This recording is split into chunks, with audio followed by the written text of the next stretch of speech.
Hola, sí, soy David García. En esta oportunidad les voy a hablar sobre el arte de la guerra según Sun Tzu. En el capítulo número uno, el autor hace referencia de que se llama sobre la evaluación. La guerra es de útil importancia para el Estado, es el dominio de la vida o de la muerte. Entonces, en este primer capítulo, el autor nos hace referencia a que hay que valorar cinco factores. Los cinco factores, el cual el primero es dice que la doctrina es el conjunto global de concepciones teóricas enseñadas como verdades por un autor o grupo de autores. El segundo es el tiempo. Es una magnitud física con que se mide la duración o separación de acontecimientos. El tercero es el terreno, medida de extensión de una superficie expresada en unidades de medida denominadas. El cuarto es el mando. Se denomina mando a la potestad o al dominio que ostenta una superficie respecto a sus subordinados o súbditos. El quinto dice que es la disciplina. Es la observación de las reglas de conducta y funcionamiento interno establecidas jerárquicamente por una organización para sus miembros. A pesar de tener estos cinco factores, el autor hace énfasis a otros siete factores que en forma de pregunta dice: ¿qué dirigente es más sabio y capaz? ¿Qué comandante posee mayor talento? ¿Qué ejército obtiene ventajas de la naturaleza y del terreno? ¿En qué ejército observan mejores las regulaciones y las instrucciones? ¿Qué tropas son más fuertes? ¿Qué ejército tiene oficiales y tropas mejores entrenadas? ¿Qué ejército administra recompensa y castigos de forma más justa? Este es el primer capítulo de que el autor hace énfasis sobre el libro que es el arte de la guerra. El segundo capítulo es sobre la innovación. Una vez comenzada la batalla, aunque esté ganando, de continuar por mucho tiempo, desanimarás a tus tropas y embotarás tu espada. De aquí en adelante vamos a hacer énfasis en tres factores fundamentales de cada capítulo. Entonces los primeros de estos capítulos son las armas. Dice que las armas son instrumentos de mala suerte empleados por mucho tiempo y que producirá calamidad. ¿Cómo cómo puede decir comúnmente? Dice: sé rápido como el trueno que retumba antes de que hayas podido taparte los oídos. También el autor en este capítulo hace: así pues, que se arrasa al enemigo es la imprudencia y la motivación de los tuyos en asumir beneficios de los adversarios.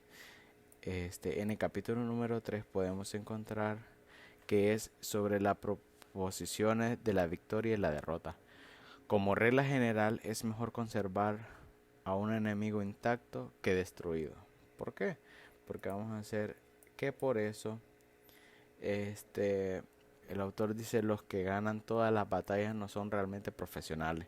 Los que consiguen que se rindan importantes ejércitos ajenos sin luchar son los maestros del arte de la guerra. Entonces, también de que podemos tener un recordatorio de que un emperador decía: el que lucha por la victoria frente a espadas desnudas no es un buen general. Entonces, en un posible enfrentamiento también podemos encontrar de que la prudencia y la firmeza de un pequeño número de personas puede llegar a cansar y a dominar incluso a numerosos ejércitos. También podemos encontrar de que métodos de un gobierno civil. En los métodos de un gobierno civil son todos aquellos que saben cómo luchar, y cuando no saben discernir cómo utilizar muchas o pocas tropas, tienen tropas cuyos rangos superiores e inferiores tienen el mismo objetivo, se enfrentan con preparativos a enemigos desprevenidos.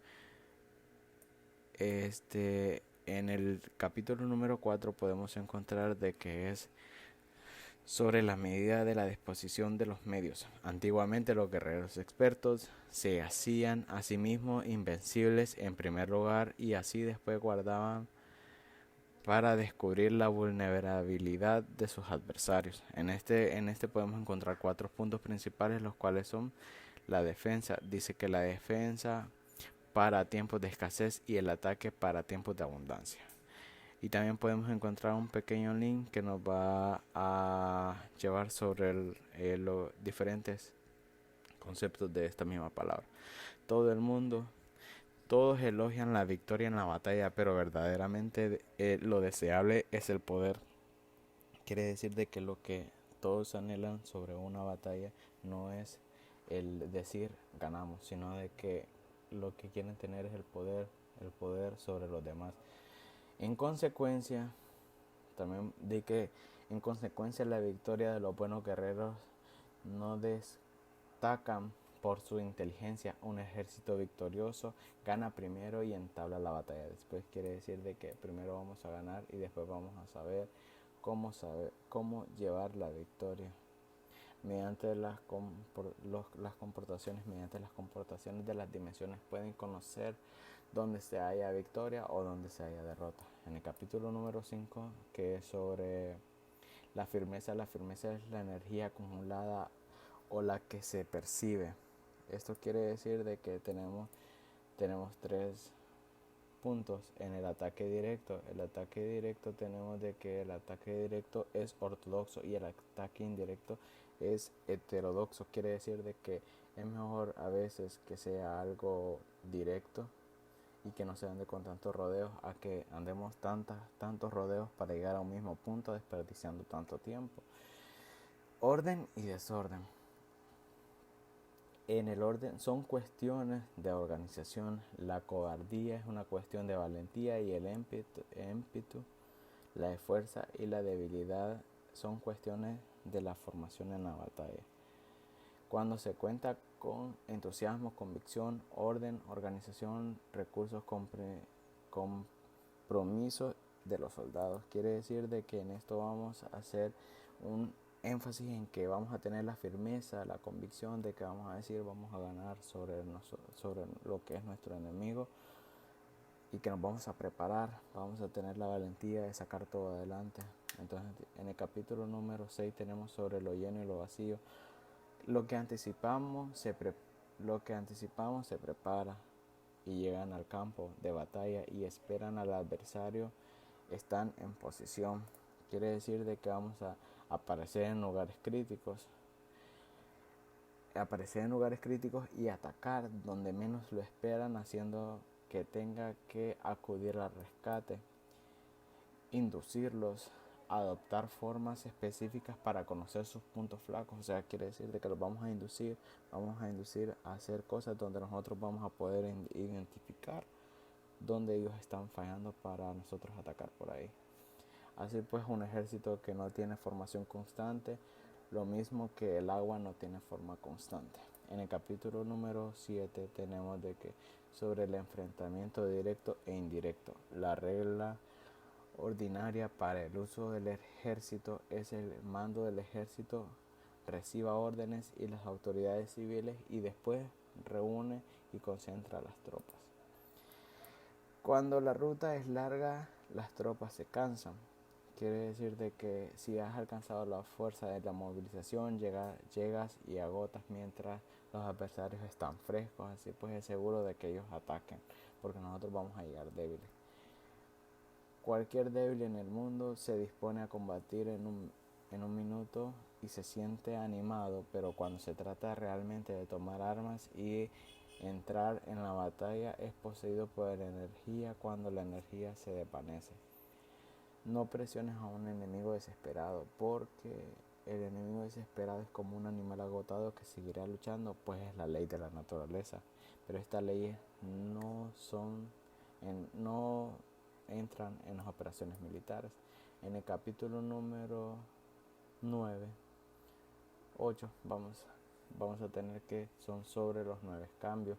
Por lo general las operaciones militares están bajo el mando del gobierno civil para dirigir el ejército. Quiere decir de que cada ruta debe ser estudiada para que sea mejor. Hay rutas que no debes usar, ejércitos que no han de ser atacados, ciudades que no deben ser rodeadas, terrenos sobre los cuales no se debe combatir. El beneficio y el daño.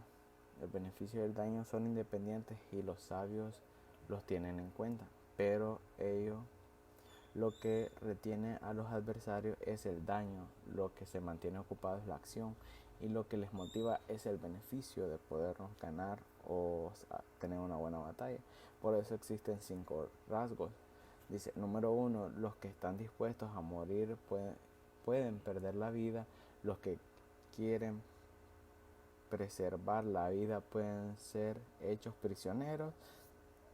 3, los que son dados a los apasionamientos irracionales pueden ser ridiculizados. Los que son muy puritanos pueden ser desahogados y los que son compasivos pueden ser turbados. En el capítulo número 9 tenemos de que es sobre la distribución de los medios. Las maniobras militares son el resultado de los planes y las estrategias en la manera más ventajosa para ganar. Quiere decir de que vamos a tener los 3 puntos. Todas las maniobras militares son consecuencia de los planes y las estrategias ya fijadas de antemano. Quiere decir de que aquí vamos a utilizar y tomarnos el tiempo de que vamos a analizar todo antes de que podamos atacar. Si el ejército no tiene disciplina, esto quiere decir de que en general no es tomado en serio y los estándares se mueven. Está sumido en la confusión. Cuando las órdenes se dan de manera clara y sencilla y consecuente a las tropas, estas son aceptadas. Quiere decir de que todo va a depender de cómo el líder se puede expresar a los subordinados. En el capítulo número 10 sobre la topología, algunos terrenos son fáciles, otros difíciles, algunos son neutros, otros estrechos y otros accidentados o abiertos. En un terreno estrecho, si eres el primero en llegar, debes ocupar totalmente y esperar al adversario. En los que tienen soldados débiles, podemos de que se verán en apuros cuando los oficiales superiores están escolarizados, son violentos y se enfrentan al enemigo por su cuenta y por despecho. Cuando los generales son débiles, carecen de autoridad, cuando las órdenes no son claras, cuando los oficiales y los soldados no tienen solidez y la formación son anárquicas y se producen revueltas. En el capítulo número 12 podemos encontrar de que son las 9 claves de terreno. Conforme a las leyes de las operaciones militares existen 9 clases de terreno, las cuales son el terreno de intersección. Quiere decir de que es aquel en el que convergen las principales vías de comunicación idóneas entre sí. Quiere decir de que es el terreno donde siempre nos vamos a encontrar con nuestros enemigos, las tropas que se encuentran. En un terreno mortal están las mismas situaciones que si se encontraran en una barca que se hunde o en una casa ardiendo. Quiere decir de que siempre nosotros nos vamos a encontrar fuera de nuestra zona de confort y nos vamos a encontrar en aprietos donde es necesario comenzar a pensar. La rapidez de acción. La rapidez de acción son los factores esenciales de la condición de la fuerza militar, aprovechándose de los errores de los adversarios, desplazados por los caminos que no esperan y atacan cuando no están en guardia. En el capítulo número 12 podemos encontrar que es sobre el arte de atacar por el fuego, las cuales existen 5 ataques mediante el fuego: quemar a las personas, quemar suministros, quemar equipos, quemar almacenes y quemar las armas. En este podemos encontrar de que solo son 2 factores fundamentales. El uso de fuego tiene que tener una base. Quiere decir de que normalmente en ataques mediante el fuego y es imprescindible seguir los cambios producidos por este. Quiere decir de que no siempre el fuego, vamos a decir, solo vamos a quemar esto. Tenemos que tener en mente de que el fuego puede llegar a esparcirse y no solo quedarse ahí. Tenemos que estar pendientes de que algo así llegue a pasar. Cuando el fuego está dentro del campamento del enemigo, prepárate rápidamente desde afuera para saber cómo hacer todo bien. Si no ha soplado el viento durante el día, a la noche. Los ejércitos que han de saber que existen variantes de las 5 clases de ataques mediante el fuego y adaptarse a esta manera racional. No basta ser como atacar a los demás con el fuego. Es necesario saber cómo impedir que los demás te ataquen a ti. Quiere decir que siempre vamos a estar preparados para que si nosotros tenemos una idea, ellos la tengan también. En el capítulo número 13 podemos tener de que sobre la concordancia y la discordia. Una operación militar significa un gran esfuerzo para el pueblo de la guerra. Puede durar muchos años para obtener una victoria de un día. Quiere decir que siempre hay que tener en cuenta de que la preparación de tantos años solo nos puede durar un día. Sentir que todo eso no hemos preparado tantos años para un día, así como nos preparamos tantos años para un día en especial que puede ser la muerte. Cuando los espías nativos se contratan, los espías internos se contratan entre los funcionarios enemigos.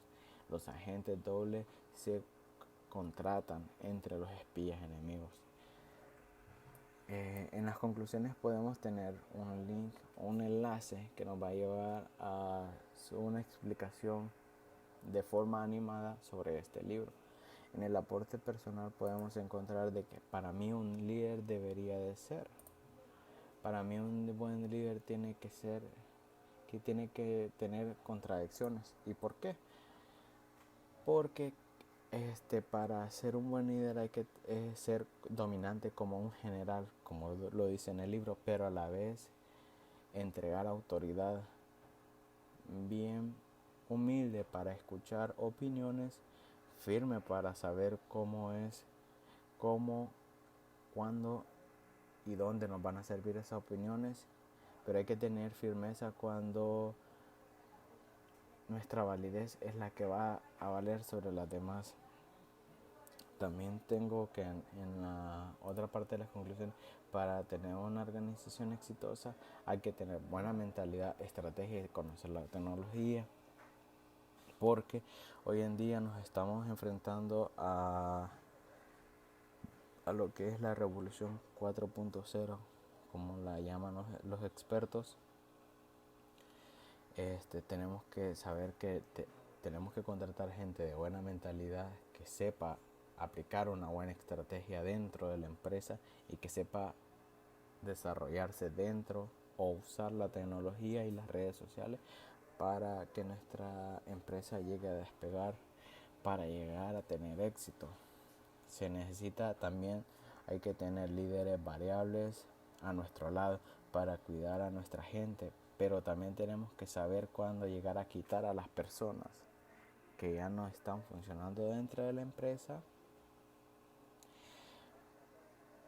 También saber cuándo hay que planear todo lo que podemos llegar a realizar, para también saber cómo es que cuándo es necesario llegar a planear todo, como lo dice uno de los capítulos del libro, o cómo es necesario llegar a improvisar, como lo dice también uno de los capítulos del libro, cuando estamos en el fuego tenemos que llegar a improvisar, tenemos que saber cómo desarrollarnos dentro del ambiente de lo que es nuestra empresa. Y así que esta fue mi participación sobre el resumen del libro del arte de la guerra según Sun Tzu.